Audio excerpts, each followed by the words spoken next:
¿Qué hora es? Ya son y 5, así que bueno, vamos a empezar. Probemos que no llegue nadie tarde. Bueno, entonces hoy vamos a ver la primera parte de sistema endocrino. Yo lo que traté de hacer armando la clase es poner muchas cosas en generalidades. Por ejemplo, síntesis de hormona, puse según el tipo de hormona de que se trate, cómo se sintetizan. Así cuando veamos directamente las glándulas y sus secreciones, no tengamos que decir en cada hormona cómo se sintetiza. Entonces, agrandé un poco más la parte de generalidades. Bueno, el sistema endocrino junto con el sistema nervioso son los dos únicos sistemas que existen en el organismo y básicamente se denominan sistemas y no aparatos porque sus órganos tienen igual composición. Si hablamos del sistema nervioso, el componente principal es una neurona. Después puede tener las células de la microglia, pero básicamente son neuronas.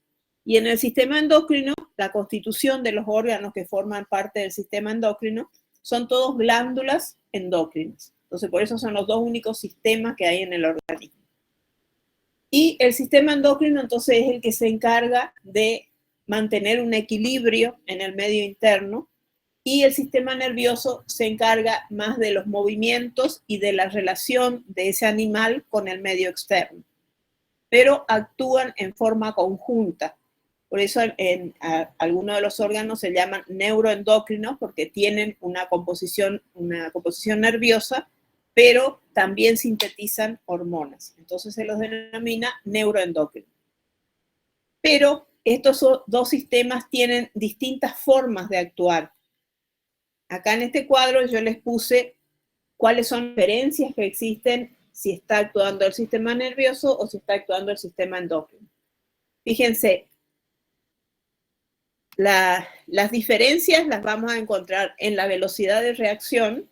No es lo mismo una reacción de un sistema nervioso que la respuesta tarda milisegundos que las respuestas del sistema endocrino.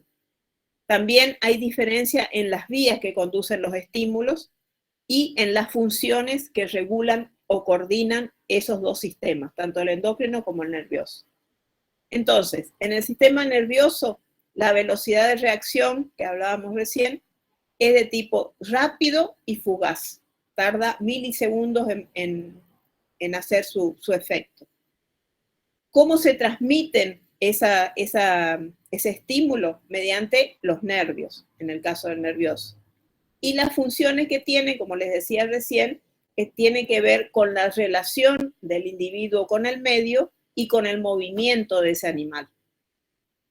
Si hablamos del sistema endocrino, la velocidad de reacción es lenta y persistente, es decir, totalmente contraria a la reacción del sistema nervioso.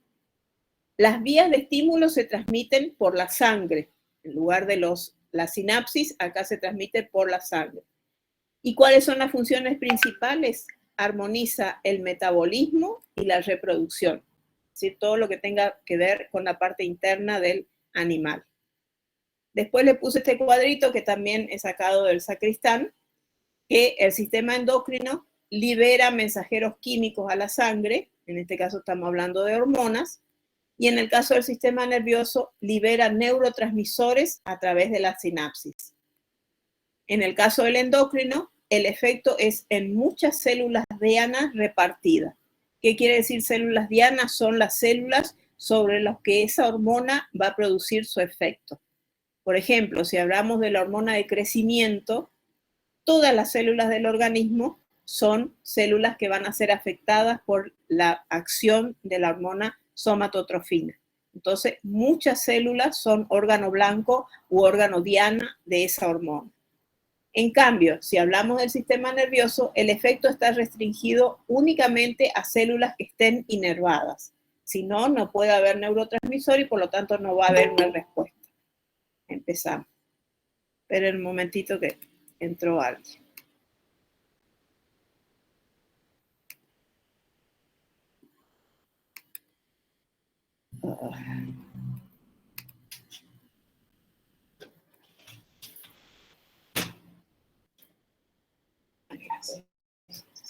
Esperen que no puedo salir.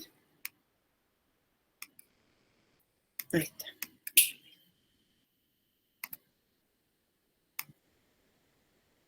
Chicos, les vuelvo a repetir, por favor, traten de ser puntuales porque cortan toda la clase.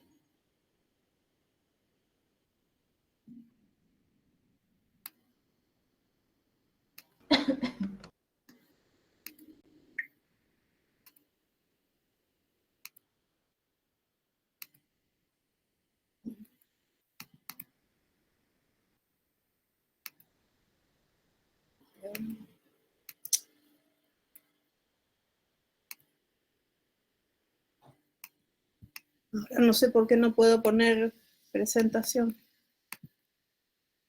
Voy a salir primero.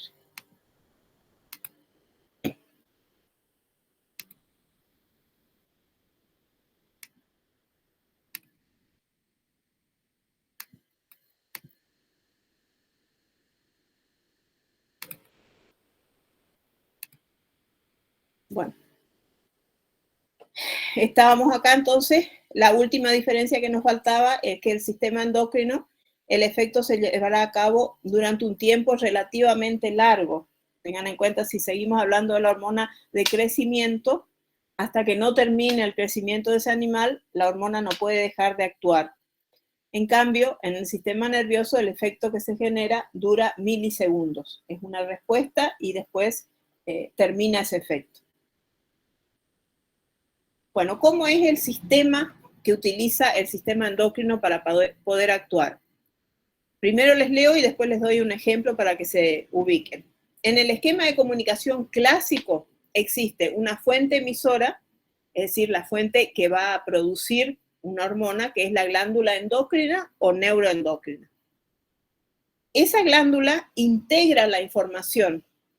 Va a llegar una información al ADN del núcleo de esa célula. Ese ADN le va a informar al ARN mensajero que va a salir hacia el citoplasma para que se pueda sintetizar esa hormona que se está pidiendo. Entonces, integra una información, que es la que recién llegó y el ADN informó, y se va a producir un transmisor que es la hormona. Y esa hormona va a tener un canal de transmisión, va a tener un medio de transporte. Ese medio de transporte es la sangre, el sistema circulatorio. Y una vez que la sangre lo lleva esa hormona al órgano blanco, en ese órgano blanco va a tener un receptor específico para esa hormona. Si a este esquema de comunicación le ponemos un ejemplo, supónganse que sea una hormona de la adenohipófisis. Entonces, la adenohipófisis, supóngase que sea un animal que esté en crecimiento, llega la información de que no está creciendo lo suficiente, entonces el ADN le va a informar al ARN mensajero que tiene que sintetizar esta hormona de tipo proteico para que empiece a actuar y empiece a hacer que ese animal crezca. Entonces, los ribosomas van a sintetizar esa proteína, que es esta hormona de crecimiento, y esa hormona va a ser vertida a la sangre. Y la sangre va a llevar a la hormona a cada una de las células del organismo, donde se va a unir a un receptor, y esa unión hormona-receptor va a provocar cambios dentro de la célula donde se encuentra ese receptor unido a la hormona. Ese sería el esquema cómo trabaja el sistema endocrino. ¿Cuáles son las estructuras anatómicas del sistema endocrino? Por un lado tenemos las glándulas endocrinas. Dentro de estas tenemos la tiroides, las paratiroides, las suprarrenales, que son glándulas endocrinas. Después también tenemos estructuras temporales, que esto se da más que nada en los ciclos reproductivos de las hembras, que son los folículos ováricos, los cuerpos lúteos y la placenta durante la preñez. Después también tenemos conjuntos celulares dentro de órganos. Por ejemplo, en el páncreas existen los islotes de Langerhans, que son conjuntos celulares que actúan como una glándula endocrina. También tenemos parte del sistema nervioso, en el caso del tálamo, que es parte del sistema nervioso central, es una glándula neuroendocrina. Y otros órganos, por ejemplo, riñón, por ejemplo, corazón. Son órganos que tienen una función principal, en el caso del riñón, por ejemplo, la formación de orina, pero también tiene células que se van a encargar de producir hormonas. Entonces, tenemos las glándulas endócrinas o de secreción interna, que se llaman así básicamente porque son glándulas que no tienen conductos. Por ejemplo, hipófisis, tiroides, paratiroides, adrenales y gónadas. Después, órganos que cumplen otras funciones más importantes, pero que también tienen funciones endócrinas, como dijimos recién, riñón, corazón, timo y otros. También dentro de la estructura del sistema endocrino tenemos partes del sistema nervioso central, que son el hipotálamo, la hipófisis en su lóbulo posterior y la glándula pineal.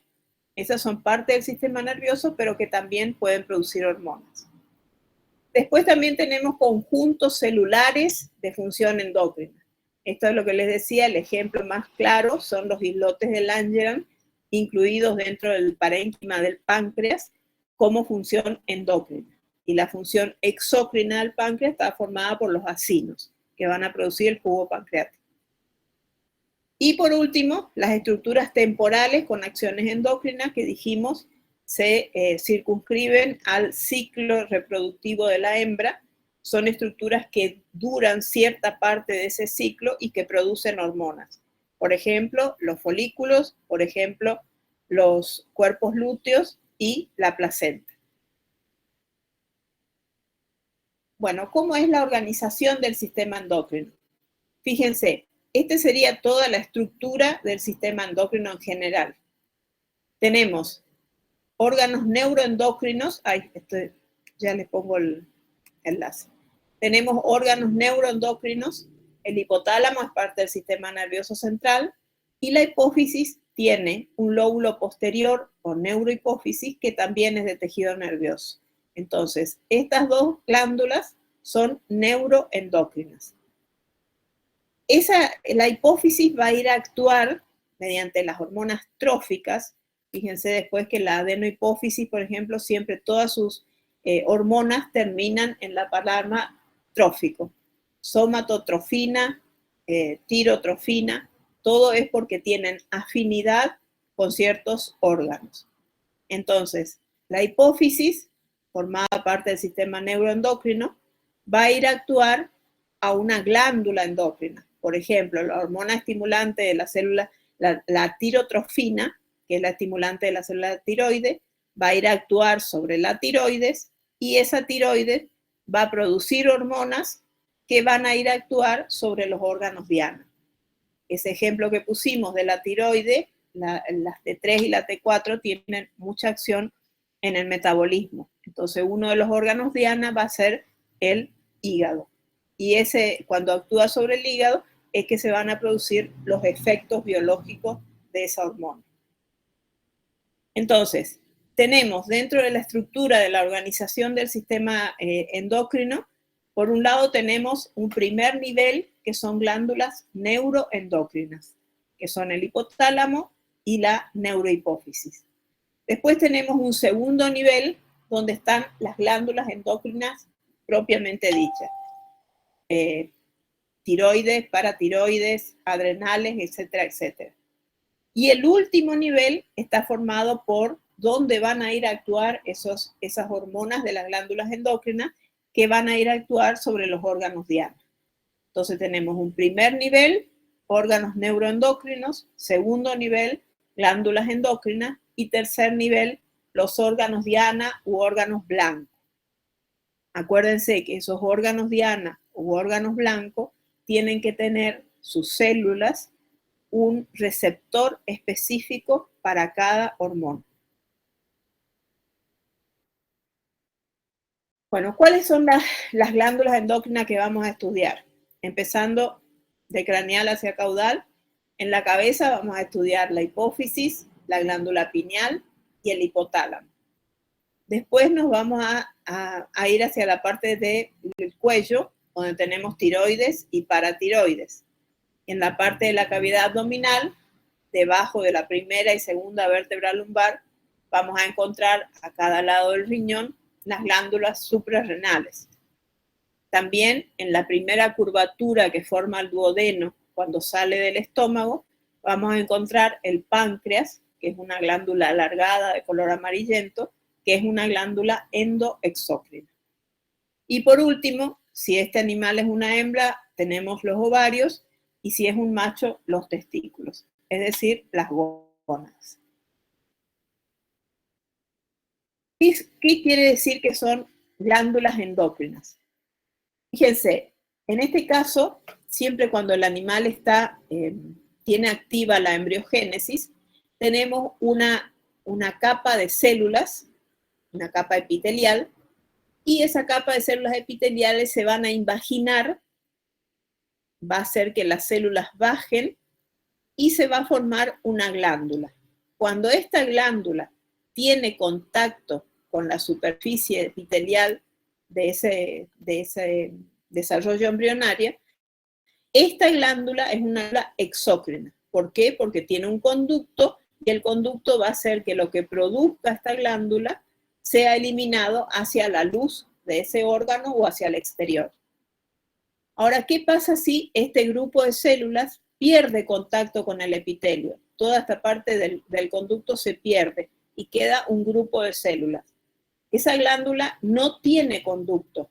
Entonces necesitamos que ese conjunto de células esté lo suficientemente irrigado, tenga capilares suficientes, para que esta glándula secrete hormonas y las pueda verter al torrente sanguíneo. Y ese torrente sanguíneo es el que va a actuar como el medio de locomoción, digamos, para que las hormonas lleguen al órgano diana o al órgano blanco. Bueno, ¿cómo se puede producir la acción hormonal? Lo que estuvimos hablando todo el tiempo es que esas células glandulares producen hormonas y las hormonas se transmiten a través de la sangre hacia los órganos blancos. Ahora, hay otros tipos de acción. Ese es el que recién describimos, de que la hormona va a la sangre y la sangre la transporta, es la acción hormonal de tipo endocrino. Ahora, hay otro tipo de acción que sucede entre células adyacentes o células cercanas.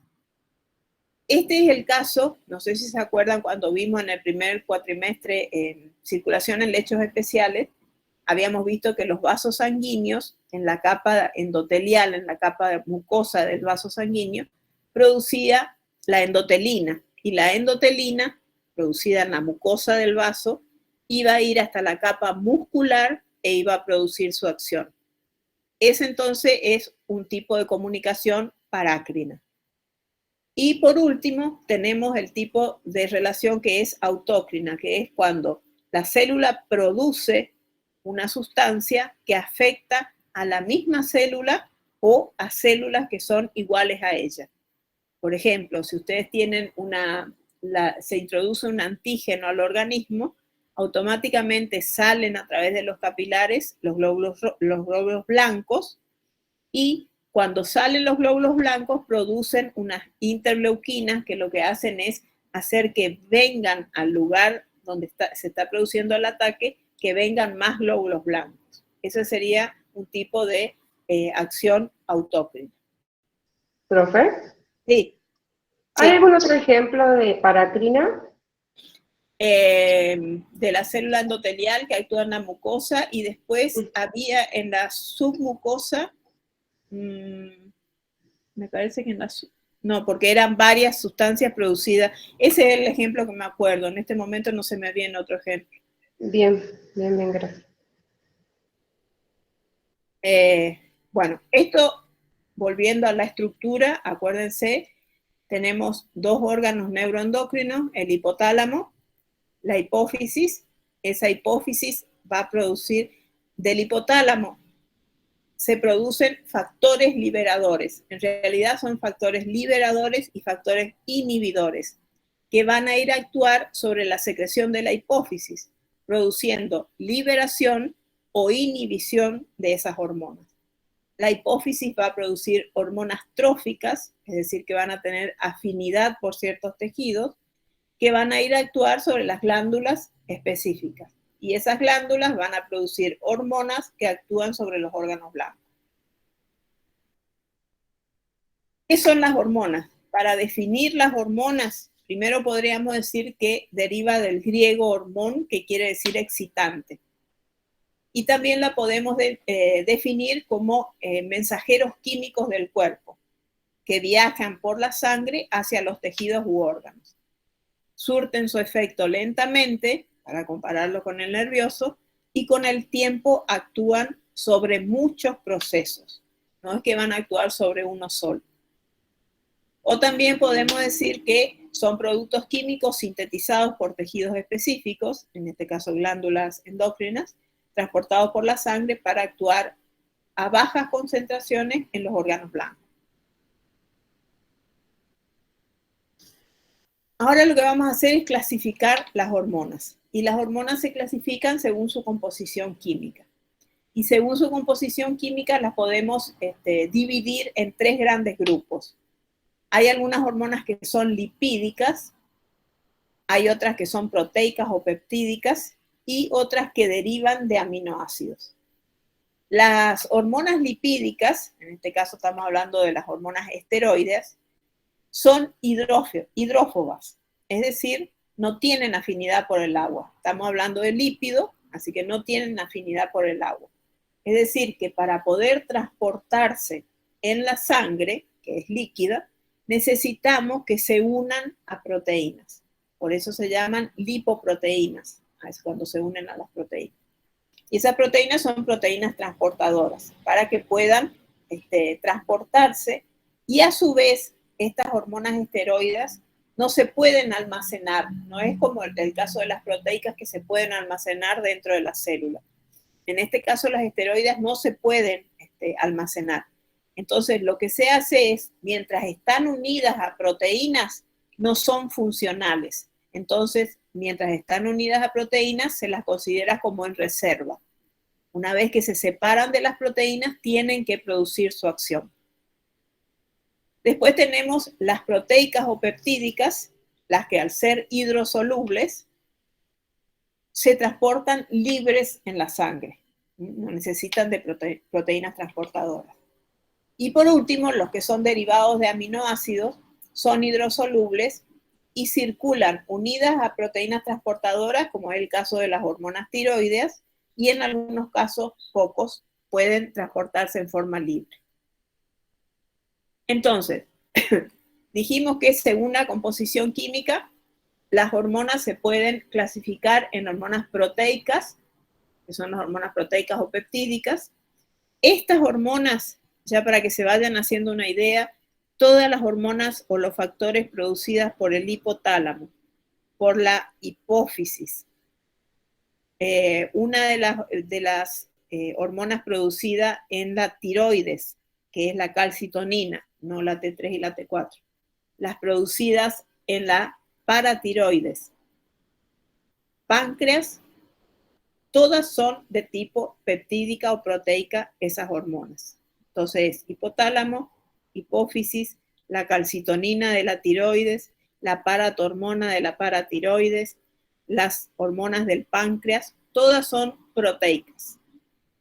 Después también tenemos las que son las que derivan de aminoácidos. Y hay dos grupos de hormonas que derivan de aminoácidos. Unas derivan del aminoácido triptófano y otras derivan del aminoácido tirosina. La que derivan del aminoácido triptófano es la melatonina y es el producto de la secreción de la glándula pineal. Esa es la hormona que produce el jet lag o el ciclo circadiano de noche y de día. Y el otro grupo son hormonas que derivan del aminoácido tirosina, que en este caso tenemos dos tipos. Son las hormonas de la tiroides, la T3 y la T4, son derivados de la tirosina. Y la adrenalina y noradrenalina también derivan de la tirosina. Y por último tenemos la lipídica, que dijimos que habían esteroides, esas son todas las hormonas sexuales, el cortisol, la aldosterona, todas son lipídicas esteroides. Y otro grupo son las lipídicas eicosanoides, que son las que derivan del ácido graso poliinsaturado, que es el ácido araquidónico, que es la prostaglandina. Bueno, recién dijimos que habían hormonas que derivaban de aminoácidos y del aminoácido que derivan, dos de las hormonas, es del aminoácido tirosina. Esa tirosina entonces va a producir la tiroxina, que es la T3 o la T4, que una vez que están en las células del folículo de la tiroides, se incorporan a una proteína que se llama tiroglobulina. Esa proteína es sintetizada por las células foliculares. ¿Cuándo se va a liberar esa tiroxina? Cuando se puedan cortar esos pedazos de tiroglobulina que tengan 3 o 4 iones de yodo.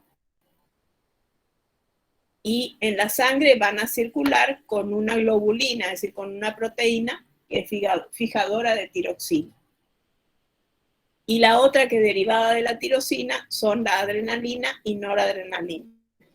Se almacenan en vesículas y son liberadas por exocitosis hacia el exterior de la célula.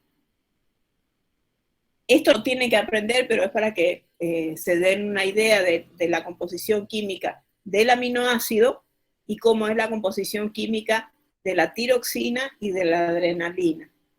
Fíjense, en este caso es la que se denomina T4. ¿Por qué? Porque tiene 4 iones de yodo. Entonces es T4. Si tuviera solo 3 iones de yodo, sería T3. Generalmente esta hormona T4 suele pasar por el hígado y el hígado desyoda, es decir, le quita un yodo y la transforma en T3. Cualquiera de las dos puede actuar.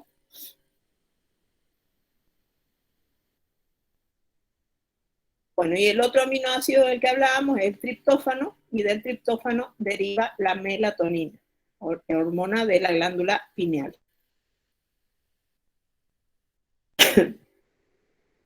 Dentro de las hormonas lipídicas, habían unas hormonas derivadas de ácidos grasos poliinsaturados, principalmente el araquidónico, que es esta fórmula que es la prostaglandina PGF2-alfa.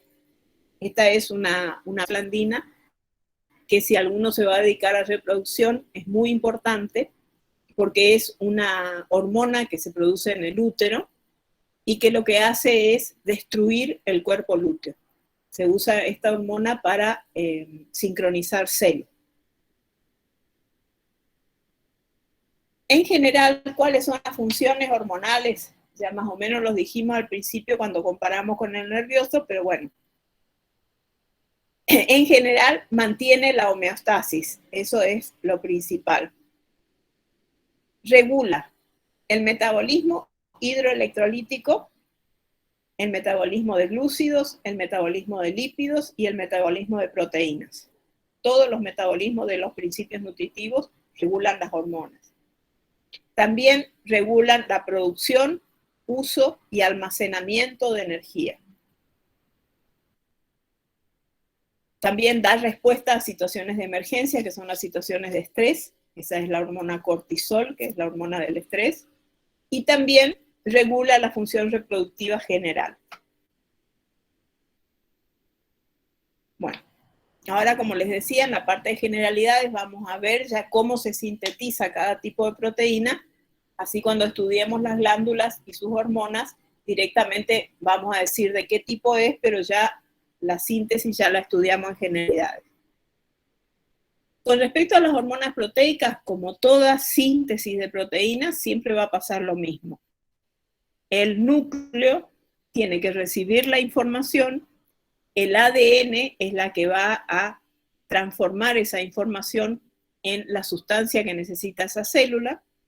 como el ADN no puede salir del núcleo, le va a pasar esa información al ARN mensajero, que es el que va a llevar la información al retículo endoplásmico rugoso. Ese retículo endoplásmico rugoso, entre los ribosomas, se va a sintetizar esta hormona proteica de la siguiente manera. Fíjense, acá estaría el núcleo, el ADN recibe la información de qué es lo que tiene que sintetizar esta célula, el ARN sale para informar a los ribosomas qué proteína tienen que sintetizar. Estos ribosomas no producen solamente la hormona, sino que producen la hormona unida a unas cadenas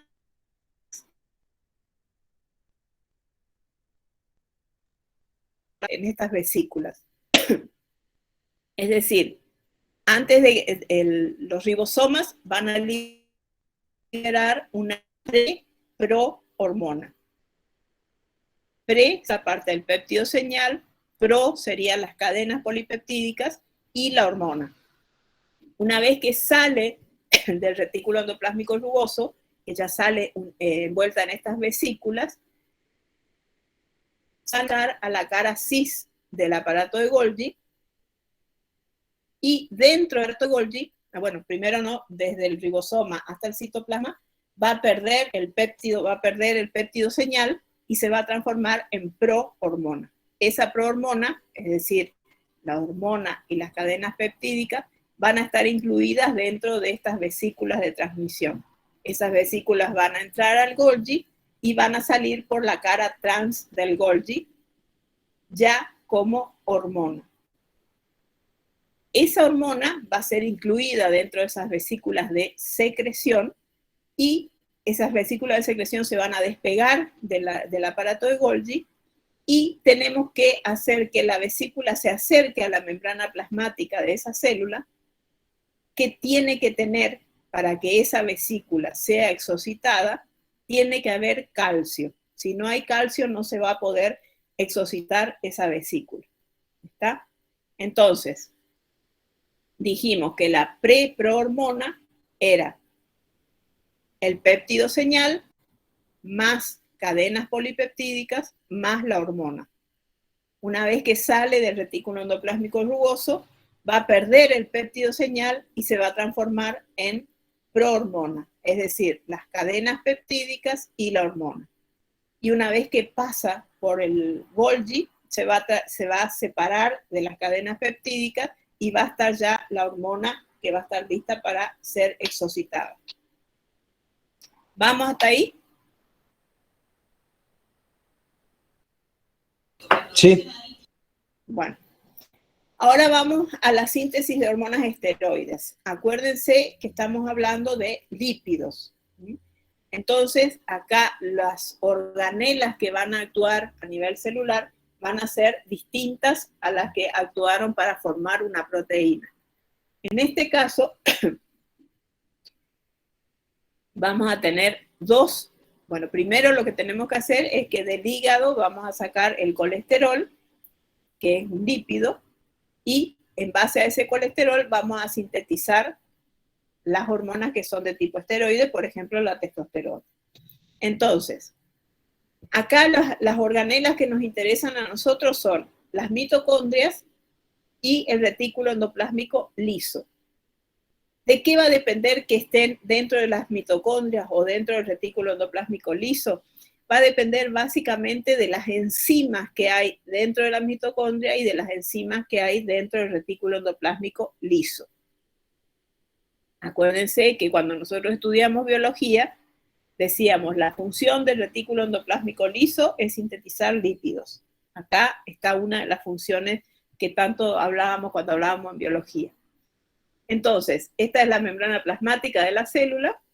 Tenemos dentro de la célula una gotita lipídica, una gotita de grasa, y de esa gotita lipídica se van a obtener ésteres de colesterol.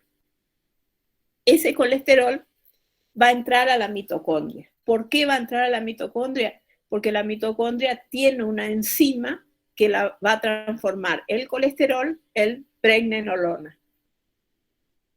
y sobre la pregnenolona no tiene la mitocondria ninguna enzima que pueda actuar sobre la pregnenolona. Entonces, la pregnenolona sale de la mitocondria y va al retículo endoplásmico liso.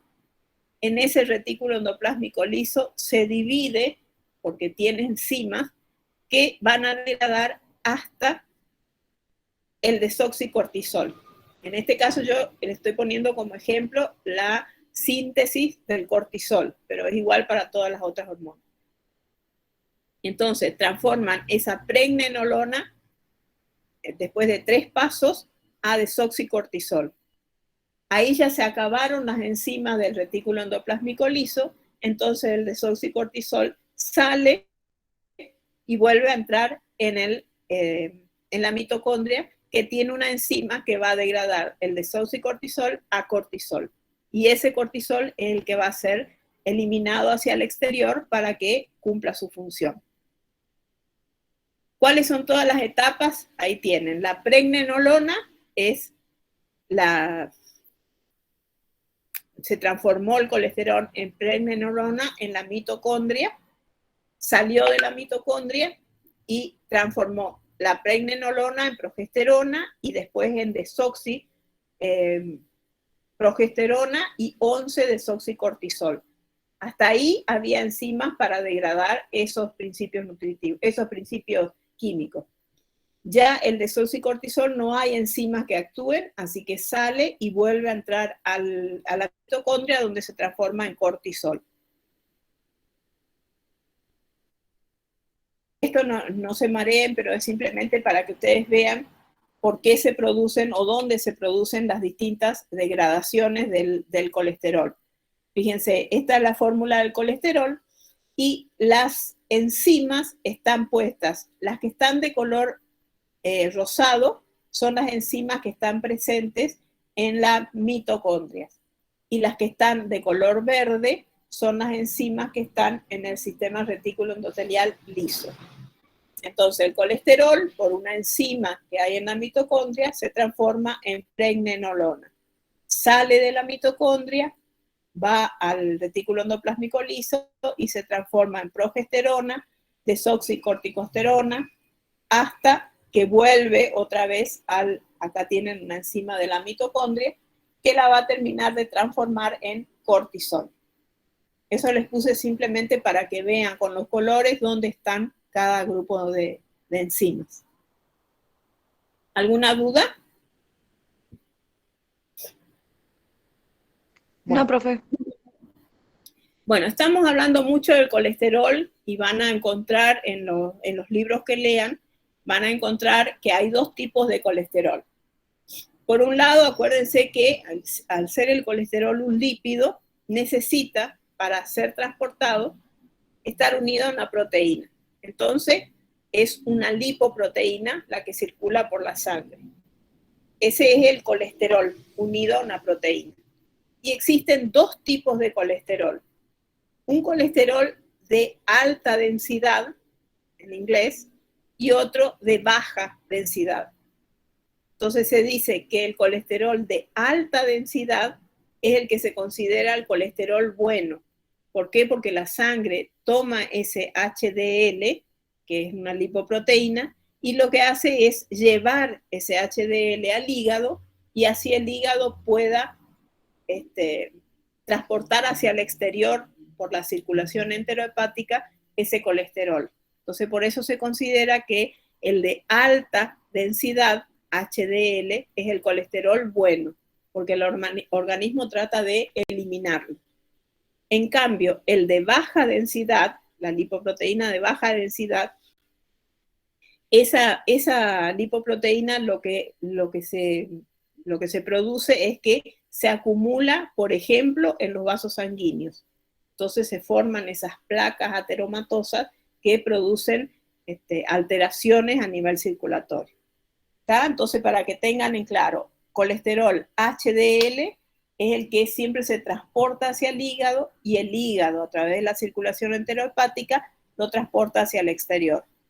Y la LDL, que es el colesterol de baja densidad, es el colesterol considerado malo porque es el que se acumula, por ejemplo, en los vasos sanguíneos. Bueno, esto creo que ya les puse, pero bueno, les vuelvo a repetir. Acuérdense entonces que las hormonas proteicas y las catecolaminas se disuelven en el plasma y van desde los capilares hasta las células blancas. Y las hormonas esteroideas y tiroideas circulan unidas a proteínas. Es lo que me interesa que se acuerden. Cuáles van solas y cuáles van unidas a proteínas. Bueno, con respecto a la eliminación de las hormonas, una vez que producen su acción, hay una destrucción metabólica en los tejidos u órganos blancos, la destrucción metabólica de esas hormonas, y también se pueden unir a esos tejidos. Estas dos vías de eliminación se producen con las hormonas que son proteicas. Y la excreción hepática a través de la bilis y la excreción renal de la orina, esa es la forma de eliminación de las hormonas tiroideas y esteroideas.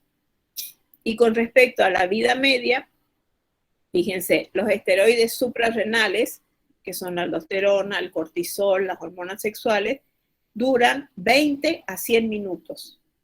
Las hormonas tiroideas duran 1 a 6 días, son las que más duran, y las hormonas peptídicas y proteicas duran minutos. Son minutos la vida media de esas hormonas. Entonces ya hicimos que el ADN le pase al ARN mensajero la información, ese ARN mensajero hace que se sintetice, ya sea una hormona proteica o una hormona esteroidea, y esa hormona va a salir de esa célula y va a ir a través de la sangre al órgano donde va a producir su acción. Esa hormona se tiene que unir a un receptor específico. Esa unión hormona-receptor va a producir cambios bioquímicos dentro de la célula. Y esa va a ser la respuesta biológica del órgano blanco. Ahora, ¿cómo son esos receptores? ¿Dónde se encuentran esos receptores? Esos receptores que son específicos para cada hormona se van a ubicar en distintas posiciones en las células según la composición química que tenga esa hormona. Por ejemplo, si hablamos de hormonas proteicas, las hormonas proteicas tienen sus receptores ubicados en la membrana plasmática. Al ser una proteína no puede atravesar la membrana plasmática, entonces necesitamos que el receptor esté en la membrana plasmática. Entonces, esa hormona proteica se va a unir al receptor y va a hacer que se active una enzima. Cuando se une hormona al receptor, se activa una enzima que se llama adenilato ciclasa, que transforma el ATP en AMP cíclico. ¿Para qué hace todo esto? Esa información llegó hasta la parte externa de la célula porque estamos en la membrana plasmática. Entonces, nosotros lo que tenemos que hacer es llegar con la información hasta el núcleo. Entonces, como esa hormona quedó en la superficie de la célula, necesitamos un segundo mensajero que es el que lleve la información hacia el núcleo. Por eso, las hormonas proteicas tienen receptores en la membrana plasmática y necesitan de un segundo mensajero que lleve la información al núcleo. Y después las hormonas esteroideas y tiroideas, la T3 y la T4, tienen sus receptores. Las hormonas esteroideas generalmente en el citoplasma y la T3 y la T4 directamente tienen los receptores en el núcleo. O sea, como ya estamos dentro de la célula, una llegó hasta el citoplasma y el otro llegó hasta el núcleo, ya no necesitamos un segundo mensajero, porque ya estamos dentro de la célula. Bueno, los receptores que son intracelulares, dijimos recién, las hormonas esteroideas o lipídicas, al ser la membrana plasmática fosfolipídica, pueden atravesar la membrana y se van a unir a los receptores dentro de la célula, intracelulares. Las hormonas que tienen receptores intracelulares son los andrógenos, estrógenos, glucocorticoides, mineralocorticoides, progesterona, T3 y T4. Esto ya estamos hablando de dentro del núcleo. Y las hormonas que tienen receptores en la membrana necesitan de un segundo mensajero. En el caso de, hay un segundo mensajero que puede ser el AMP cíclico, que las hormonas que tienen como segundo mensajero el AMP cíclico son las catecolaminas, que también, fíjense, el segundo mensajero puede ser calcio, catecolaminas, ACTH, ADH, calcitonina, etcétera, etcétera. Todas estas hormonas tienen como segundo mensajero el AMP cíclico. Hay hormonas que tienen como segundo mensajero el GNP cíclico, que es el péptido natriurético auricular, el del corazón. Y hay algunas hormonas que tienen como segundo mensajero al calcio, que son las catecolaminas, oxitocina y tirotrofina. Entonces, cada glándula endocrina hizo que las hormonas sean trasladadas a través de la sangre, hormonas proteicas y hormonas esteroides. Las hormonas proteicas van a atravesar los capilares, van a ir hasta la célula donde va a haber un receptor específico y se van a unir a nivel de la membrana plasmática. Mientras que las hormonas que son esteroideas, al ser lipídicas, atraviesan la membrana plasmática y se van a unir a receptores en el citoplasma o en el núcleo. O sea que no van a necesitar segundos mensajeros. Fíjense, esto es lo que les decía. Esta es una hormona proteica. Este es el receptor de la hormona proteica. Cuando se une la hormona y el receptor, activa esta, que es la adenilatociclasa, que va a transformar el ATP en AMP cíclico. Y ese AMP cíclico es el que va a llevar la información al núcleo, al ADN, para que sepa qué proteína o qué esteroide tiene que sintetizar. Entonces, hormonas proteicas, receptores en la membrana, se une la hormona y el receptor, activa la adenilatociclasa, transforma el ATP en AMP cíclico y va a ir al núcleo. Y después se va a producir, con la síntesis de esa sustancia específica, va a producir su efecto biológico. Y este es el caso de las hormonas esteroideas, cuando tiene el receptor en el citoplasma, y las hormonas tiroideas que tienen receptores en el núcleo. En este caso no necesitan segundo mensajero para informarle al ADN cuál es la sustancia que tiene que sintetizar. Esto es lo mismo, hormona, el receptor atraviesa la membrana plasmática porque es lipídico la hormona, se une al receptor en el citoplasma o en el núcleo. Y eso es lo que le va a dar la información. El ADN le va a pasar la información al ARN mensajero, que va a determinar cuál es la sustancia que se tiene que sintetizar, y eso va a provocar un efecto biológico. Bueno, ¿cuáles son en general esos efectos que puede producir la hormona? Fíjense, generalmente las hormonas pueden ser estimulantes, es decir, cuando promueven la actividad de un tejido. Por ejemplo, la prolactina. La prolactina es una hormona de la adenohipófisis cuyo órgano blanco es la glándula mamaria. Y dentro de la glándula mamaria, lo que hace es actuar sobre las células del alvéolo mamario, haciendo que puedan sintetizar lactosa, caseína, o sea, todas las sustancias, los hidratos de carbono y las proteínas que constituyen la leche. Entonces, promueve la actividad del tejido de la ubre, si estamos hablando de una vaca. Eso es estimular una acción. También las hormonas pueden ser inhibitorias, cuando disminuye la actividad de un tejido. Por ejemplo, hay una hormona que se llama somatostatina, que lo que hace es ser antagonista de la hormona de crecimiento.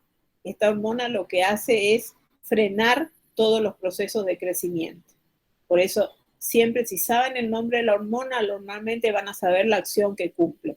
Fíjense, esta de arriba es pro, o sea, está a favor de la lactancia. Lo que hace es secretar las células del alvéolo mamario para que secreten leche. Sómato es cuerpo y statina es que permanezca estático, que no haya crecimiento. Siempre el nombre de las hormonas le dice la función que cumple. Después también hay efectos hormonales que son antagonistas. Cuando un par de hormonas tienen efectos opuestos. El caso típico, el ejemplo típico son la insulina y el glucagón. La insulina baja los niveles de glucosa en sangre y el glucagón eleva los niveles de glucosa en sangre. Son antagonistas. Y al ser antagonistas se regulan entre ellas. Después también tenemos otro efecto que es sinergista. Es cuando dos hormonas tienen un efecto más potente cuando actúan juntas que cuando actúan separadas. Por ejemplo, la hormona de crecimiento y la T3 y la T4 actúan en el crecimiento y en el metabolismo, y juntas tienen una acción más potente que si lo hacen por separado. Y por último tenemos un efecto hormonal que es el efecto trópico o trofismo. Esta hormona es la que altera el metabolismo de otro tejido endocrino. Ejemplo, la gonadotrofina, la tirotrofina, todo lo que termina en fina es porque tienen un efecto trópico o trófico. Bueno, ¿cómo hacemos para que no se produzca en forma continua una hormona? Entonces, lo que hacen las hormonas es regularse entre sí y se regulan mediante un mecanismo que se llama feedback o retroalimentación. Y de esta retroalimentación existen dos tipos, un feedback negativo y un feedback positivo. ¿Qué quiere decir feedback negativo? Fíjense, acá hay un caso de que la glucosa en este animal está baja en sangre.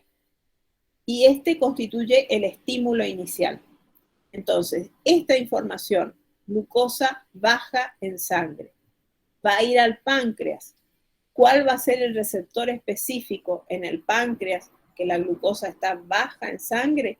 Las células alfa, que van a producir glucagón. Entonces, se produce el glucagón, ese glucagón va a ir al hígado, y en el hígado, ¿qué va a hacer? Por ejemplo, en el hígado tienen almacenado glucógeno, que son varias moléculas de glucosa juntas.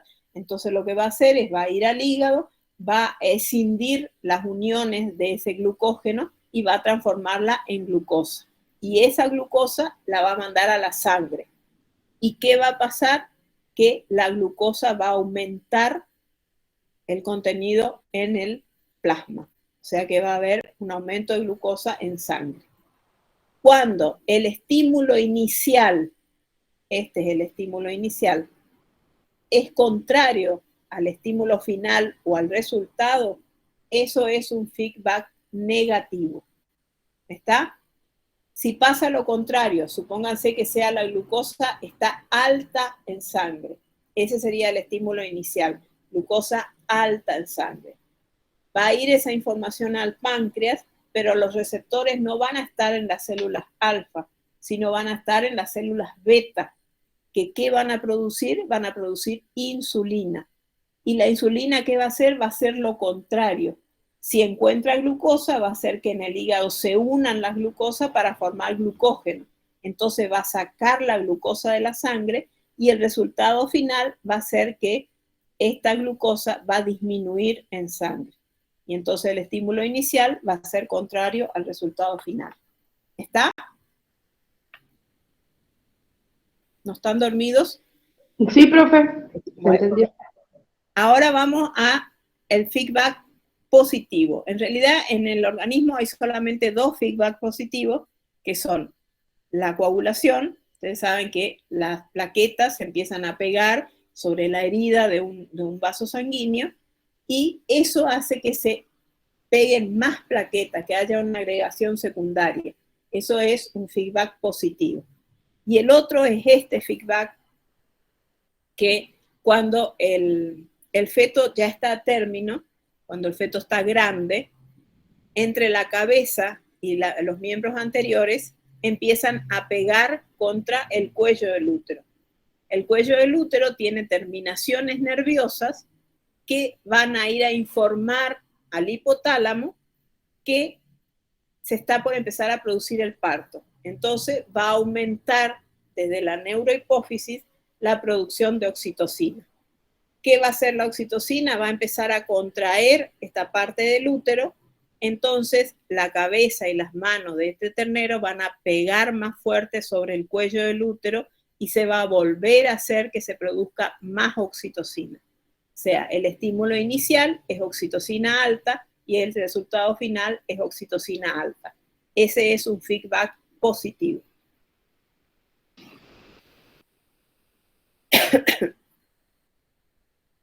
Bueno, ¿alguna duda? Acá terminaríamos con generalidades y vamos a empezar con las glándulas neuroendocrinas. ¿Dudas? ¿No? Bueno, el hipotálamo forma parte del sistema nervioso central, está por debajo del tálamo y está dividido en núcleos. Tienen núcleos de neuronas y esos núcleos tienen distintos nombres. En el caso de la relación que existe entre el hipotálamo, que es este, y la hipófisis, los dos núcleos del hipotálamo que son importantes para su relación con la hipófisis posterior o neurohipófisis son los núcleos paraventriculares y supraópticos. Paraventriculares y supraópticos. En estos dos núcleos vamos a encontrar, es lo que está acá en verde clarito, los cuerpos de las neuronas van a estar en estos dos núcleos, supraóptico y paraventricular, y los axones van a llegar hasta la neurohipófisis o lóbulo posterior de la hipófisis. Entonces, estos dos núcleos, en estas neuronas que tienen los cuerpos en estos núcleos, estas neuronas son muy grandes y los cuerpos son muy grandes y se denominan hormonas magnocelulares por el tamaño que tienen, y en esas neuronas se van a producir, se van a sintetizar las dos hormonas que van a liberar la neurohipófisis o hipófisis posterior, que son la oxitocina y la vasopresina. Entonces, tenemos el tálamo, el hipotálamo, el infundíbulo y la hipófisis. Siempre hay una relación muy estrecha entre el hipotálamo y los dos lóbulos de la hipófisis. Y esa relación que existe entre el hipotálamo y los lóbulos de la hipófisis son distintos si hablamos del lóbulo anterior y del lóbulo medio y del lóbulo posterior de la hipófisis. Las relaciones son distintas. ¿Qué se produce en el hipotálamo? Se producen un montón de, algunos los llaman factores, otros los llaman hormonas, que son hormonas que van a ir a actuar específicamente sobre el lóbulo anterior de la hipófisis, sobre la adenohipófisis. Fíjense, el hipotálamo va a producir una hormona que es liberadora de tirotrofina. Es decir, esta hormona se produce en el hipotálamo, va hasta la hipófisis anterior, y la hipófisis anterior va a producir la hormona tirotrofina. Después también tenemos la hormona liberadora de gonadotrofina, que en general se conoce con la sigla de GnRH. Estas dos hormonas, sobre las dos hormonas que actúa esta hormona liberadora de gonadotrofina, es sobre la FSH y la LH, 2-gonadotrofina. Después tenemos, fíjense, acá está la que recién hablábamos, la somatostatina. Hasta acá habíamos hablado de liberadora y liberadora. En este caso la función sería contraria, no es estimulante, sino es inhibidora. La somatostatina del hipotálamo va a ir a la hipófisis anterior y va a hacer que se deje de producir la hormona de crecimiento. Después también tenemos otra que es estimulante, que es la hormona liberadora de corticotrofina, que va a ir a actuar a la hipófisis anterior para que se produzca la liberación de corticotrofina. Antes se llamaba ACTH, adrenocorticotrofina. Lo que les decía, el nombre les dice la función. Adreno es glándula adrenal, córtico es corteza, y trofismo quiere decir que tiene afinidad por la corteza adrenal. Después también tenemos, acá teníamos una inhibidora de la hormona de crecimiento, pero por otro lado tenemos una hormona que es estimulante de la hormona de crecimiento de la adenohipófisis. Y por último tenemos, siempre con respecto al lóbulo anterior de la hipófisis, una sustancia inhibidora para la prolactina, que es la dopamina, y una sustancia que es liberadora para la prolactina, que es la que va a estimular la secreción de la prolactina. Está entonces dentro de estas hormonas, que son 1, 2, 3, 4, 5, 6, 7 hormonas.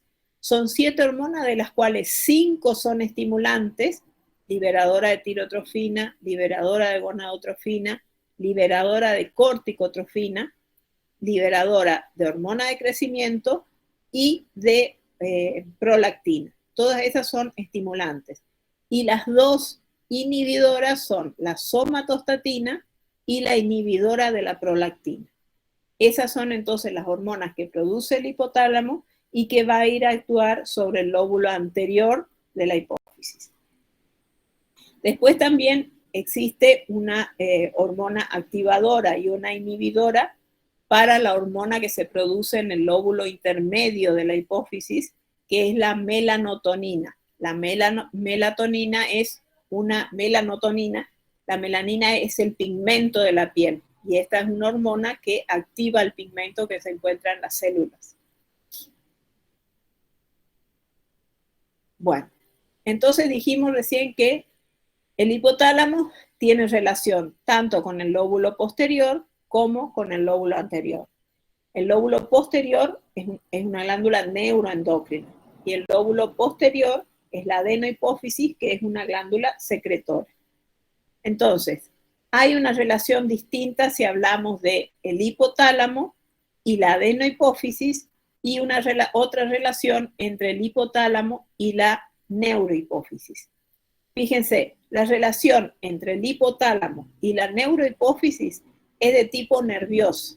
¿Por qué? Porque teníamos las células, las neuronas muy grandes, que se llaman magnocelulares, ubicadas sus cuerpos en los núcleos supraóptico y paraventricular del hipotálamo, y sus axones llegan hasta la neurohipófisis. En cambio, el hipotálamo y la adenohipófisis tienen una relación sanguínea. ¿Por qué? Acá tenemos nosotros una arteria que llega al hipotálamo, se capilariza sobre el hipotálamo, sale una vena, que es esta, y esa vena se vuelve a capilarizar sobre la adenohipófisis. Y de ahí va a volver a salir una vena. Entonces teníamos arteria, capilar, vena, capilar, vena. Es decir, que tenemos un sistema portavenoso. Y a través de ese sistema portavenoso es que llegan todas esas hormonas que vimos recién, que son activadoras e inhibidoras, se producen acá y vía sanguínea van a llegar a la adenohipófisis. Si tienen alguna duda, por favor, pregunten. Fíjense, esto que está acá en celeste serían todas las hormonas del hipotálamo. Lo que está acá en morado sería de la raya para acá, la adenohipófisis, y este es el lóbulo posterior, el lóbulo intermedio, perdón, de la hipófisis. Fíjense, estas son todas las hormonas que produce el hipotálamo. Cuando tienen una flecha celeste, quiere decir que son activadoras. Y cuando tienen una flecha negra, son inhibidoras.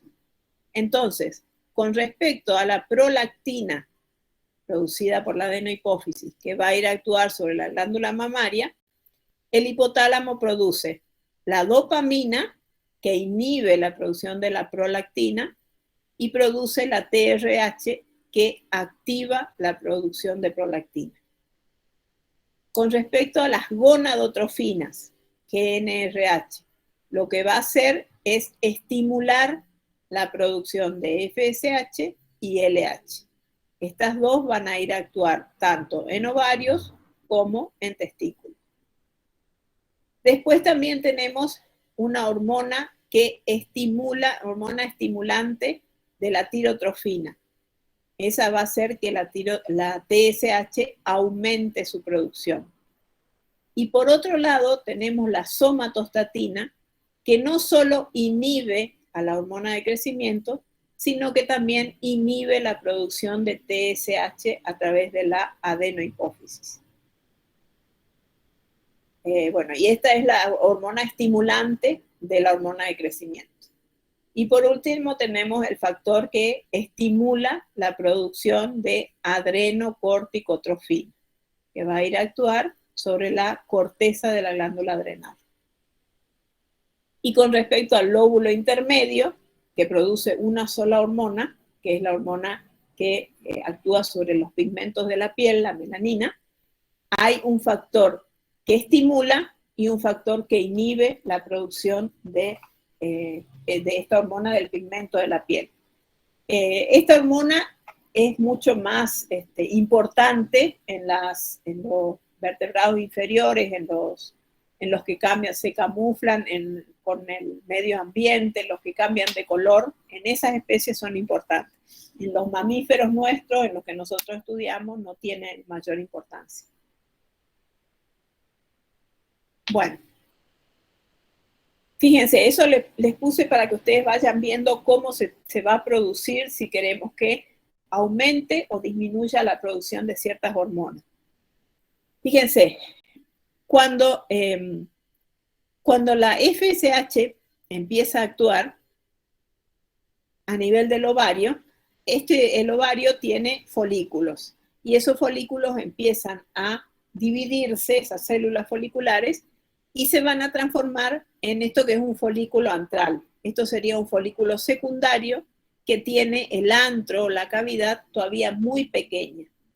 Entonces, la cantidad de estrógeno en sangre es muy baja, porque hay muy poco antro que se pueda llenar con estrógeno. Entonces, esta información, que sería el estímulo inicial, va a ir hasta el hipotálamo. ¿Y el hipotálamo qué va a decodificar? Que el folículo está inmaduro, entonces necesitamos que la FSH aumente. Aumenta la FSH, este folículo sigue dividiéndose para transformarse en esto, que es un folículo maduro, con una gran cavidad antral, por lo tanto va a aumentar la cantidad de estrógeno. Este sería el resultado final. Cuando el estímulo inicial es contrario al resultado final, es un feedback negativo. Pero no termina ahí la cosa, porque tenemos el estrógeno alto en sangre, entonces esa información va a ir otra vez al hipotálamo, y como no hay ningún factor del hipotálamo que disminuya la producción de gonadotrofina, lo que hace es que no se produzca más factor activador de las gonadotrofinas, o GnRH. No se produce la GnRH y por lo tanto la hormona folículo estimulante va a empezar a bajar. Bueno, y este es el mismo esquema que vamos a seguir acá. El hipotálamo le pasa la información a la hipófisis va a ir a actuar sobre la glándula específica, y de ahí, en este caso sería sobre el ovario, que va a producir el desarrollo de los folículos y con ellos los niveles distintos de FSH y LH a partir de la adenohipófisis. ¿Vamos hasta ahí? ¿No tienen dudas? No, profe.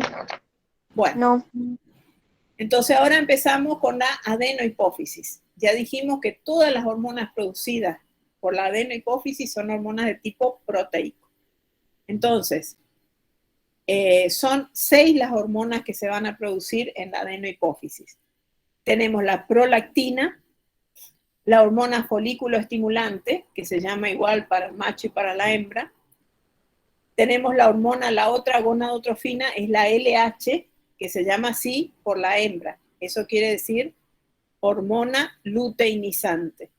Y como esta acción no es la misma para el macho, en el macho se llama hormona estimulante de las células intersticiales. Esta es la misma que la LH, pero tiene distinto nombre porque la acción es distinta. Entonces, esta es la que va a ir a actuar sobre las células de Leydig para que produzca esa célula, sintetice testosterona. Después tenemos la tirotrofina, que va a tener como órgano blanco la tiroide y la producción de T3 y T4. Después tenemos la hormona de crecimiento, somatotrofina, o la sigla en inglés, que es la hormona de crecimiento, y la ACTH, que es la adrenocorticotrofina. Es la que actúa sobre la corteza adrenal y sobre todo en la producción de cortisol, que es un glucocorticoide.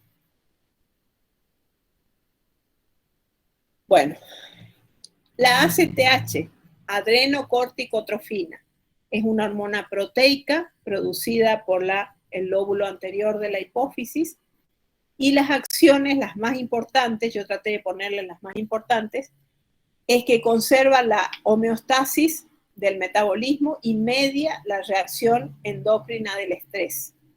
¿Por qué? Porque al ir a actuar sobre la corteza adrenal va a producir cortisol, y el cortisol es la hormona del estrés.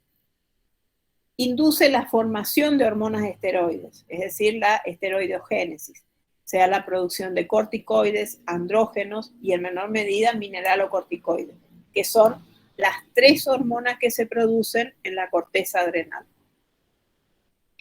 También estimula la producción de pregnenolona. ¿Se acuerdan que era donde el colesterol se dividía a pregnenolona a partir del colesterol? Y entonces, a partir de esa pregnenolona se van a empezar a sintetizar los distintos esteroides, ya sea en la mitocondria o en el retículo endoplásmico liso, para terminar su esteroideogénesis a nivel de la mitocondria.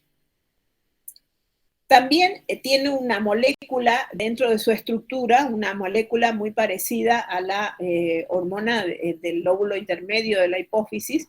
Entonces también estimula la pigmentación cutánea porque es una composición química muy parecida. Produce cierto grado de lipólisis y reduce, lo que hace esta hormona es en la corteza adrenal, aumenta los receptores LDL y HDL.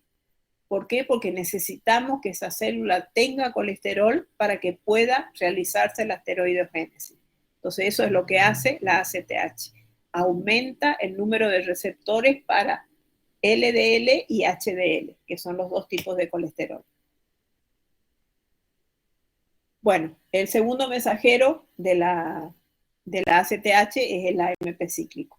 Es decir, se une la ACTH al receptor específico. Esa unión hormona-receptor va a activar la adenilatociclasa, que va a transformar el ATP en AMP cíclico. Y ese AMP cíclico es el que va a llevar la información al núcleo y específicamente al ADN. Somatotrofina u hormona de crecimiento. Esta es una hormona que se sintetiza o se produce durante muchos años. Normalmente hay mucha producción durante la infancia, desde que es feto hasta la infancia. Después hay como una meseta y de vuelta, después de la pubertad, empieza otra vez a aumentar mucho la producción de somatotrofina hasta llegar a la época en que se termina, hasta la edad en que termina el crecimiento de ese animal. Si hablamos en el caso del humano, es hasta los 21 años, y en los animales es distinto según qué especie estemos hablando. Dijimos que esta es una hormona que no tiene como tienen otras glándulas endocrinas, que las hormonas actúan sobre un órgano específico. esta célula tiene receptores en todas las células del organismo, porque necesitamos que todas esas células crezcan en tamaño y también se dividan. Entonces, la STH sobre uno de los órganos donde va a tener receptores en los huesos. Y en los huesos va a actuar en dos dimensiones de esos huesos. Si hablamos de un hueso largo en crecimiento, ustedes saben que entre las epífisis y la diáfisis de esos huesos en crecimiento se encuentra el cartílago epifisiario. Sobre ese cartílago actúa la hormona de crecimiento y hace que ese hueso crezca en largo. Eso hace que aumente la longitud de los huesos. Pero también puede actuar haciendo que crezcan en ancho esos huesos, actuando sobre el periósteo. ¿Qué es el periósteo? Es el tejido conectivo que rodea externamente a los huesos. Eso es lo que hace entonces que los receptores de la somatotrofina que se encuentran en el periósteo hacen que ese hueso crezca en ancho. Como ya dijimos recién, hay un aumento tanto de división mitótica de las células como también el desarrollo, o sea, aumenta de tamaño a la célula también. Actúa también sobre la síntesis de proteína. En las células aumenta la incorporación de aminoácidos. Si queremos sintetizar proteínas, necesitamos aminoácidos para que pueda producirse o pueda sintetizarse esa proteína. Y también va a inhibir a que la célula excrete ese nitrógeno, porque necesitamos para formar las proteínas. Necesitamos nitrógeno y necesitamos aminoácidos. ¿Qué hace sobre los lípidos? Tiene una acción lipolítica. Lo que hace es usar las grasas como fuente de energía. Eso sería lo que se denomina gluconeogénesis, es decir, formar glucosa a partir de una sustancia que no es hidrato de carbono. En este caso es lípido. Entonces ya tenemos que sobre las proteínas aumenta la síntesis, sobre los lípidos tiene una acción lipolítica. ¿Por qué? Para poder producir glucosa a partir de una sustancia que no sea glúcido, es decir, gluconeogénesis. Y por último, sobre los glúcidos es hiperglucemiante. Necesitamos que la sangre tenga la cantidad suficiente de glucosa para que el animal lo pueda utilizar como energía. Acuérdense que estamos haciendo procesos de desarrollo celular y procesos de mitosis. Todos van a necesitar energía para esos procesos. Entonces, disminuye la captación celular de glucosa en músculos y tejido adiposo, porque le cierra el puente para que entren a las células para que se aumente en sangre. Disminuye la utilización de glucosa como fuente de energía y aumenta la liberación de glucosa desde el hígado. Es lo que les decía, en el hígado van a encontrar glucógeno y entonces lo que van a hacer es dividir ese glucógeno en moléculas de glucosa para que esa glucosa vaya a sangre. Con respecto a las gonadotrofinas son dos, FSH y LH. En el caso del macho, la FSH estimula el desarrollo de los túbulos seminíferos. Ustedes saben que en el túbulo seminífero se produce la espermatogénesis. Es decir, esta FSH lo que va a hacer es actuar sobre las espermatogonias para hacer que las espermatogonias de tipo B se empiecen a dividir y se transformen de espermatogonia en espermatocito primario, secundario, espermátide y espermatozoide. Y también actúan dentro del mismo túbulo seminífero sobre las células de Sertoli.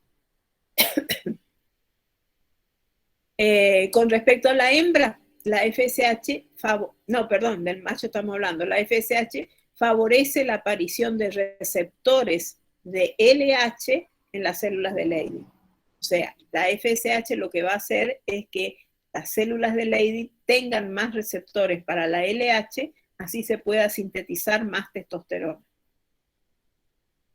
Y con respecto a la LH, induce la síntesis y secreción de testosterona a través de las células de Leydig.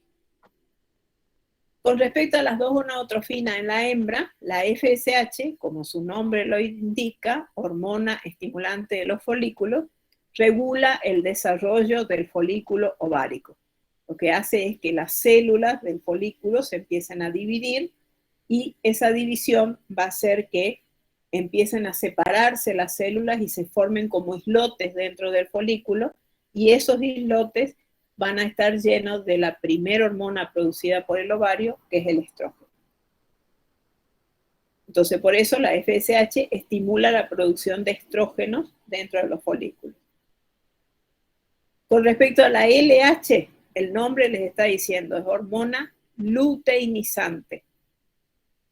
Cuando este folículo que está en el ovario está como folículo de Graf, es decir, que ya hace prominencia sobre la superficie del ovario, actúan en forma sinérgica las dos hormonas, FSH y LH. Y lo que hacen es que ese folículo se rompa. Se rompe el folículo y se libera el ovocito.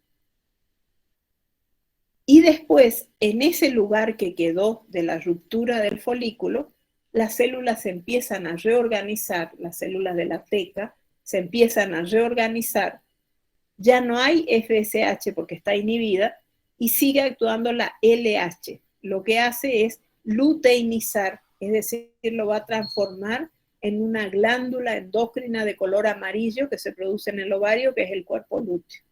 Entonces la LH lo que hace es, en el lugar donde se produjo la ovulación, organiza las células y forma el cuerpo lúteo.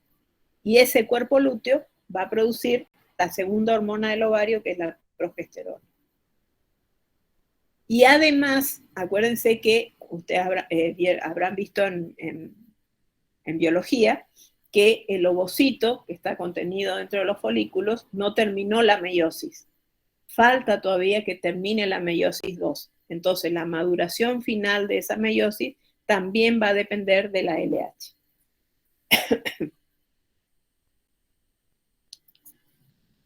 Prolactina. La prolactina dijimos que es una hormona producida por la adenohipófisis de tipo proteica, que se produce en la adenohipófisis y que va a ir a actuar sobre la glándula mamaria. La glándula mamaria, los conductos galactóforos, terminan en una estructura ovoide que se llama alvéolo. Esos alvéolos tienen células en su interior y sobre esas células que están en el interior del folículo, del alvéolo mamario, es que va a ir a actuar la prolactina. Y esas células, acá por supuesto este alvéolo está rodeado de capilares, va a sacar de los capilares las sustancias necesarias para sintetizar lactosa, caseína, es decir, hidrato de carbono, proteínas que tiene la leche. De eso se va a encargar estas células del alvéolo, por acción de esta hormona, la prolactina. Entonces, induce y mantiene la producción de leche, haciendo activas o haciendo funcionales estas células internas de los alvéolos mamarios. ¿Qué es lo que hace? Sintetiza proteínas, ya vimos en el práctico que son la caseína, los distintos tipos de caseína, albúmina, globulina, son las proteínas que están en la leche. Después de los hidratos de carbono necesitamos lactosa. Todas esas sustancias van a ser sintetizadas por las células del interior de los alvéolos mamarios. Síntesis de proteínas, lactosas, lípidos presentes en la leche. Estimula la proliferación del epitelio lóbulo alveolar de la mama, o sea, que hace que estas células también se dividan para que puedan producir más de estas sustancias que necesitamos para formar la leche. En los machos, en general, estimula las funciones testiculares en la mayoría de los mamíferos. Provoca un aumento de la próstata y de la vesícula biliar, de la vesícula seminal. También lo que hace es reducir la excreción renal de sodio y potasio al tiempo que favorece la absorción de agua.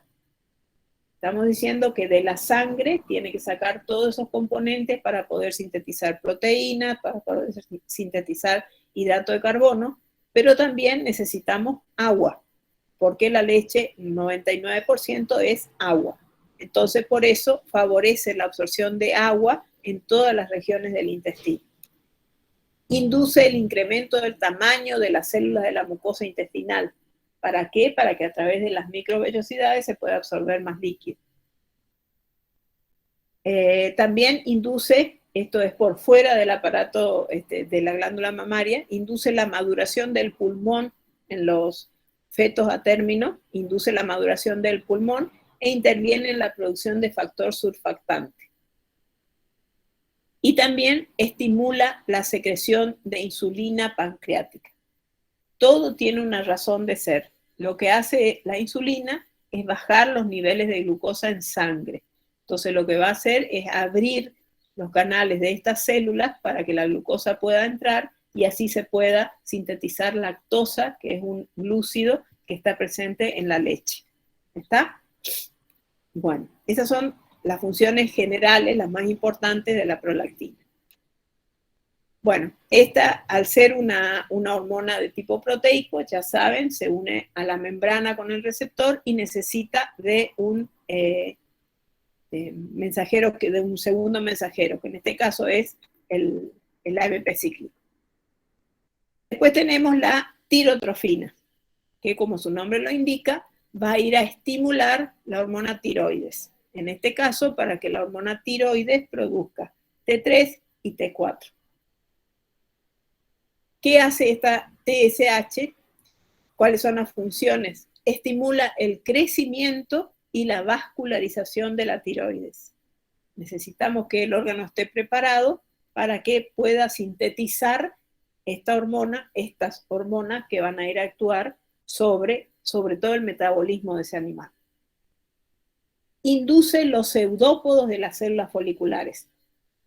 Esto lo van a terminar de entender cuando veamos tiroides, pero hay unas estructuras dentro de la tiroides que se llaman folículos, donde en las células foliculares se produce tiroglobulina. Esa tiroglobulina pasa al coloide, a la parte central del folículo, y en esa parte central, el yodo, que también fue captado por las células foliculares, se van a unir con esa tiroglobulina. Se van a unir a esa tiroglobulina. Entonces,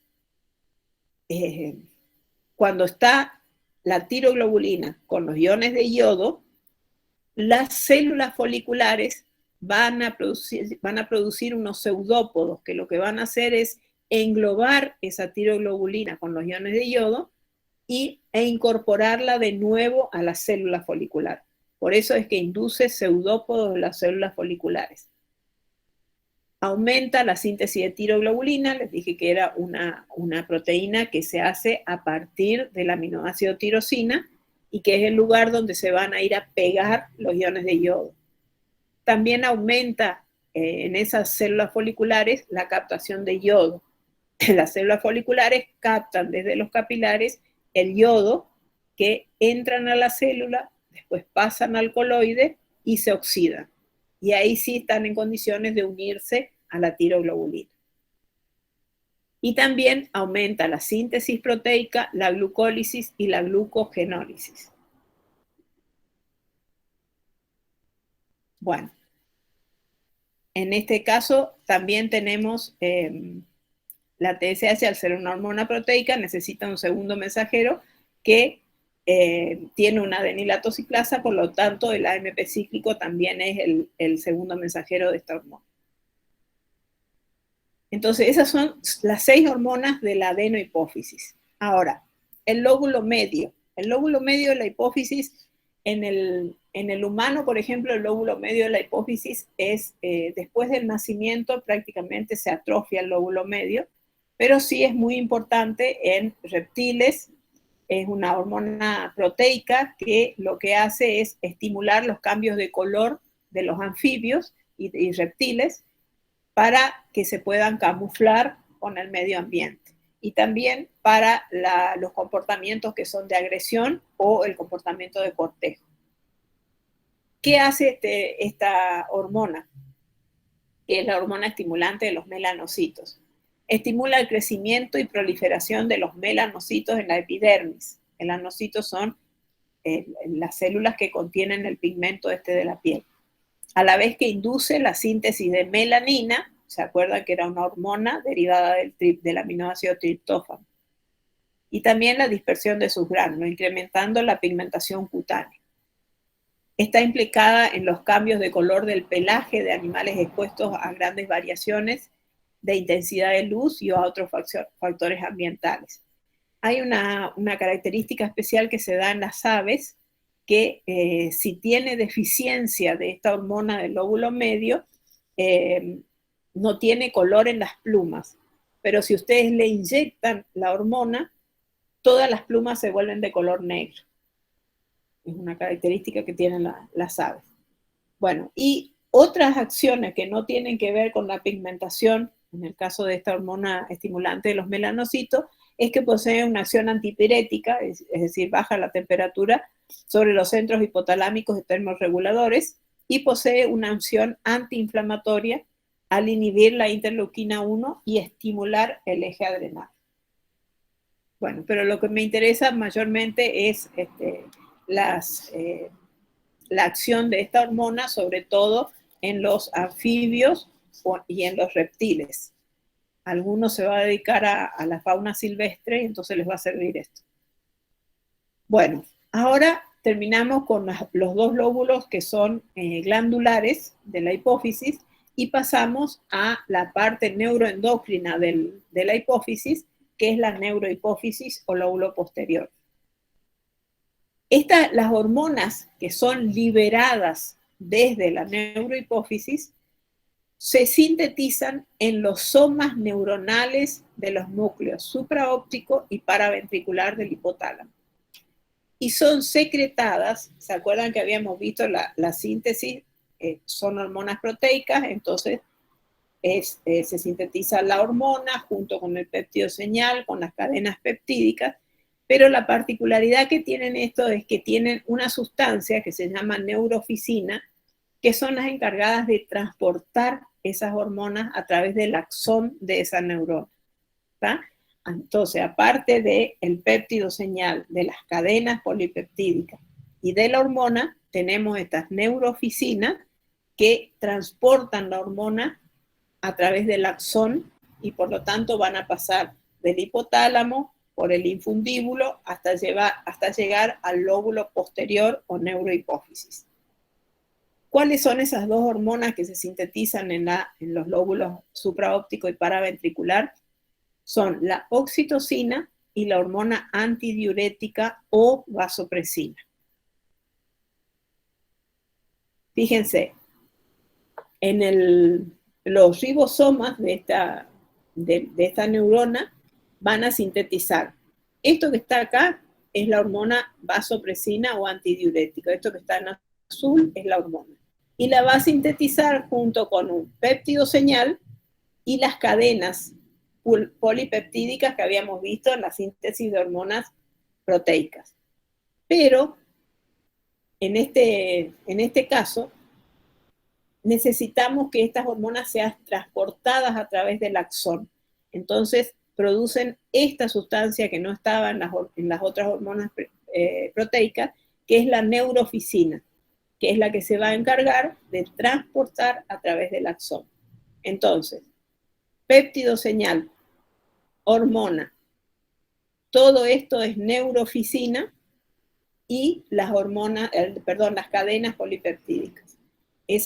Así es como se secretan de los ribosomas. Sería pro-hormona. Y con respecto a la oxitocina, esta sería la oxitocina, la que está en azul. Tenemos el péptido señal, esta es la cadena polipeptídica, y todo esto es la neuroficina. Si hablamos de la oxitocina, es neuroficina 1, y si hablamos de la vasopresina, es neuroficina 2. Acá tenemos entonces una neurona magnocelular. Esto está ubicado en los núcleos supraóptico y paraventricular del hipotálamo. Esta parte estaría en el infundíbulo, la parte del cuello que separa el hipotálamo de la hipófisis, y esta parte es la neurohipófisis, donde llega el axón. Entonces, la información llega desde el núcleo, a través de los ribosomas se sintetizan lo que es pre-peptidoseñal, pro-cadenas polipeptídicas, vasopresina. Entonces, esa pre-pro-vasopresina tiene péptidoseñal, vasopresina, que es la hormona, una neurofisina 2 y una cadena glucoproteica. Esa es la pre-pro-vasopresina que se libera de los ribosomas. Pasa a través del... cuando llega al citoplasma, pierde la parte del péptidoseñal y se transforma en vasopresina, neurofisina y glucoproteína. O sea, perdió el péptidoseñal. Y después van a ser transportadas por la neurofisina a través del axón. Esas vesículas van a llegar y van a ser exocitadas y a nivel de la sangre se van a separar. La neurofisina va a volver al hipotálamo y en este caso la vasopresina va a ir a su órgano blanco, que en este caso puede ser el riñón, la hormona antidiurética o la muscular de los vasos sanguíneos. ¿Está?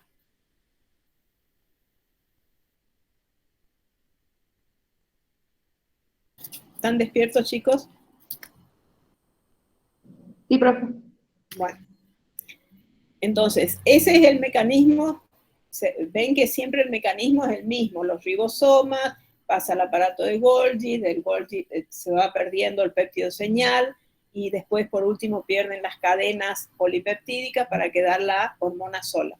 En este caso, la hormona tiene que ir acompañada de la neurofisina, que es la que la va a transportar hasta el lóbulo, la neurohipófisis, el lóbulo posterior. Bueno, ¿cuáles son las acciones de la oxitocina? La oxitocina básicamente actúa sobre músculo liso, actúa sobre la glándula mamaria y actúa sobre el útero. ¿Qué hace? Fíjense, sobre la glándula mamaria, una vez en el plasma se libera de la neurofisina y va a ir a unirse a los receptores de las células mioepiteliales. Fíjense. ¿Se acuerdan que recién dijimos que el alvéolo mamario tenía las células en la parte interna, las células que son secretoras? Y por fuera del alvéolo mamario vamos a tener células mioepiteliales. Si tiene el prefijo mio, quiere decir que son de tipo muscular. Entonces, esta hormona va a ir a actuar sobre estas células que rodean al alvéolo mamario, se contraen esas células musculares y lo que hacen es estrujar lo que está contenido acá dentro del alvéolo, que es la leche. Entonces empieza la leche a bajar por los conductos de la glándula mamaria. Eso es lo que se llama eyección de la leche. En los machos, la oxitocina tiene que ver con la eyaculación. La eyaculación se produce por la liberación de oxitocina, en el caso de los machos. Ahora, ¿qué pasa sobre el útero? En el músculo uterino, lo que hace esta hormona es que actúa cuando el órgano está a término. Es decir, no actúa, si bien puede la oxitocina durante el servicio actuar sobre el útero, lo que hace en ese caso, cuando actúa, si un macho está sirviendo a una hembra, se libera oxitocina y los movimientos del útero son al revés de lo que se produce en el parto. Es decir, la contracción va desde el cuello del útero hacia los cuernos. ¿Para qué? Para que esas contracciones ayuden a los espermatozoides a llegar al oviducto, para que se pueda producir la fecundación.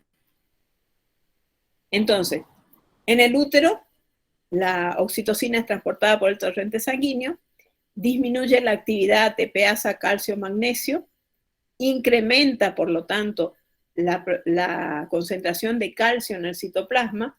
Acuérdense que necesitamos que se contraiga. Entonces, el ion que necesitamos para que se produzca la contracción, después se despegue miosina de lactina, necesitamos calcio.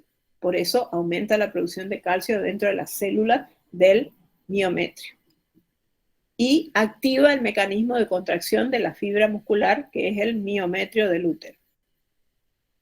Bueno, y lo que les decía recién, durante el servicio también hay producción de oxitocina que contrae el miometrio desde el cervix hacia los cuernos o hacia el oviducto. Bueno, fíjense, la presencia de estrógenos aumenta la eficiencia de oxitocina. Acuérdense que recién hablábamos que cuando se está en el servicio, cuando el macho cubre a la hembra, dijimos que la oxitocina actúa desde el cuello hacia el oviducto con las contracciones. Y hay muchos, si la hembra esta está en estro, es decir, si está recibiendo servicio, hay mucha cantidad de estrógeno. Entonces, esa cantidad de estrógeno elevada hace que aumenten los receptores para oxitocina en el miometrio, para que se contraigan de caudal a craneal. Cuando esta hembra se produjo la ovulación y se formó el cuerpo lúteo, ese cuerpo lúteo empezó a producir progesterona. Entonces, esa progesterona hace que disminuyan los receptores del útero para la oxitocina. ¿Está? El estrógeno favorece los receptores para la oxitocina y la progesterona disminuye la cantidad de receptores para la oxitocina. Bueno, y la última que vamos a ver hoy, porque ya me estoy quedando muda, es la ADH. La ADH también se llama vasopresina o ADH, o sea, antidiurética o vasopresina. Y esos dos nombres le dicen las funciones que tiene esta hormona. Hormona antidiurética, o sea, lo que está haciendo es ponerse en contra de que se elimine orina. Antidiurética.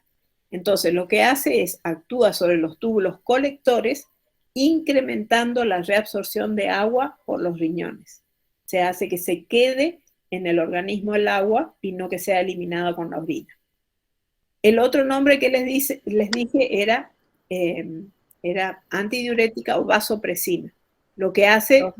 Sí. Disculpe, no sé si pasó de diapositiva, pero sigue en la de oxitocina. Ay, no sé qué pasó. A ver.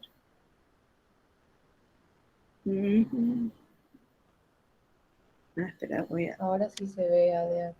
Ahí está. Bueno. Sí. Entonces, ya me pasa lo mismo otra vez.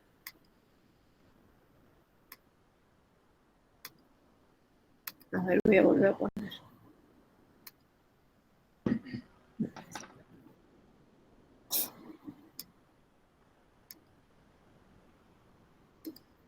Entonces, la antidiurética se llama de dos formas, o es antidiurética o vasopresina. Y esas son las dos acciones que tiene esta hormona. Si la llamamos antidiurética por lo que actúa sobre los túbulos colectores e incrementa la reabsorción de agua por los riñones, es decir, disminuye la producción de orina, hace que el agua quede en el organismo. Y el otro nombre que dijimos era vasopresina. Lo que hace es actuar sobre la musculatura de los vasos sanguíneos. Produce constricción de los vasos sanguíneos, por lo tanto, hay un aumento de la presión arterial. Esta también es una hormona proteica que tiene como segundo mensajero el AMP cíclico. Bueno, no sé ustedes, pero yo de tanto hablar sola, porque no me preguntaron nada, me quedé ronca. ¿Qué dudas tienen? ¿Qué necesitan que les explique de nuevo algo? Cri, cri. Creo que no, profe. Bueno, yo les aconsejo, está la clase en el aula, traten de repasar, de mirar un poquito, la semana que viene es el parcial, así que pónganse las pilas y ya vemos la semana que viene, organizamos qué día vamos a tener consulta para que puedan ver sus dudas. ¿No tienen entonces ninguna duda? No, profe. Bueno, entonces, sí, Paula Fer, no, era García. García Cerda no está, ¿no es cierto?